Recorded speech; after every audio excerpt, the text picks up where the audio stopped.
A história do maior jogador de todos os tempos, Pelé.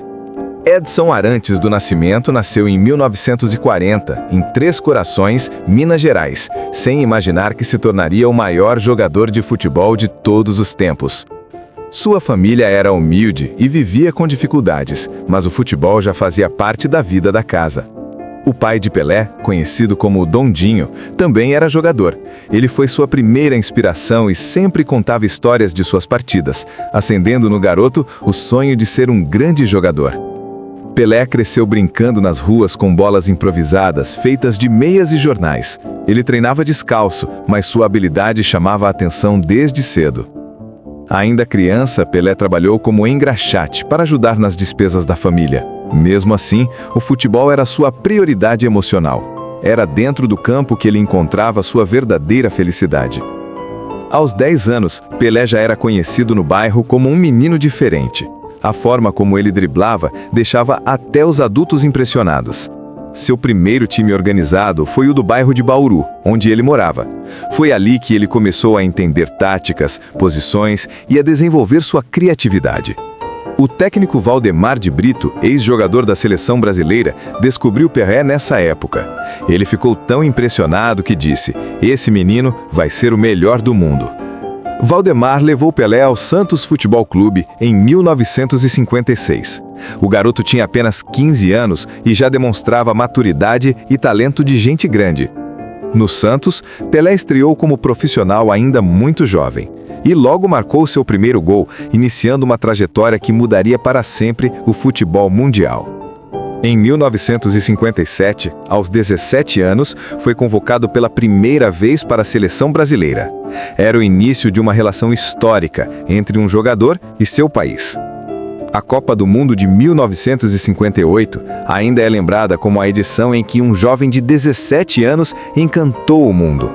Pelé marcou gols decisivos, driblou adversários como adultos e mostrou que o Brasil tinha um novo rei.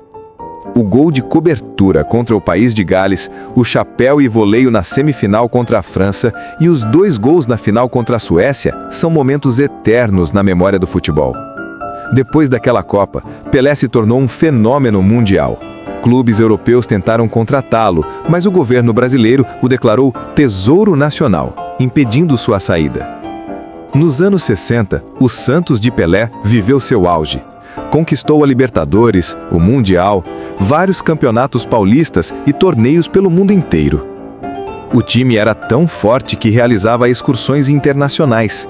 Em muitos países, paravam guerras temporariamente para assistir Pelé jogar. Pelé não era apenas um goleador. Era um jogador completo. Tinha visão de jogo, habilidade, criatividade e um físico privilegiado. Podia driblar, correr, finalizar com qualquer perna e até cabecear como poucos. Seus treinos eram intensos e ele buscava sempre evoluir. Pelé entendia que o talento precisava ser alimentado com dedicação. Em 1962, Pelé conquistou sua segunda Copa do Mundo. Mesmo lesionado no início, fazia parte de uma geração brilhante que ajudou o Brasil a ser bicampeão.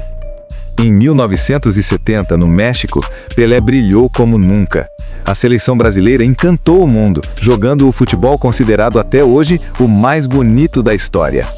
A final contra a Itália é lembrada com carinho por gerações. Além do seu gol de cabeça, Pelé participou das jogadas que resultaram em gols históricos, como o de Carlos Alberto. Após a Copa de 1970, Pelé se tornou tricampeão mundial, algo que nenhum outro jogador havia conseguido. Seu status como rei do futebol foi eternizado. Em 1974, após longos anos de glória no Santos, Pelé encerrou sua carreira no clube. Mas o mundo ainda não estava pronto para vê-lo longe dos gramados. Ele recebeu uma proposta do New York Cosmos, nos Estados Unidos. Aceitou o desafio de popularizar o futebol em um país onde o esporte ainda era pouco conhecido. No Cosmos, Pelé ajudou a transformar o futebol americano. Estádios lotados, celebridades nas arquibancadas e crianças começando a se apaixonar pelo esporte surgiram graças ao seu impacto. Pelé se aposentou definitivamente em 1977, em um jogo emocionante entre o Santos e o Cosmos. Foi uma despedida simbólica, onde ele agradeceu aos fãs pelo carinho mundial. Fora dos campos, Pelé se tornou embaixador do esporte e da paz. Ele recebeu prêmios, homenagens e abriu portas para o futebol em diversos lugares. Mesmo após sua aposentadoria, o nome Pelé continuou sendo sinônimo de excelência. Qualquer grande jogador que surgia era comparado ao rei, mas poucos chegaram perto de seu legado. A história de Pelé é a história do futebol. Um menino humilde que se tornou o maior de todos os tempos, inspirando gerações e mudando para sempre a forma como o mundo vê o esporte.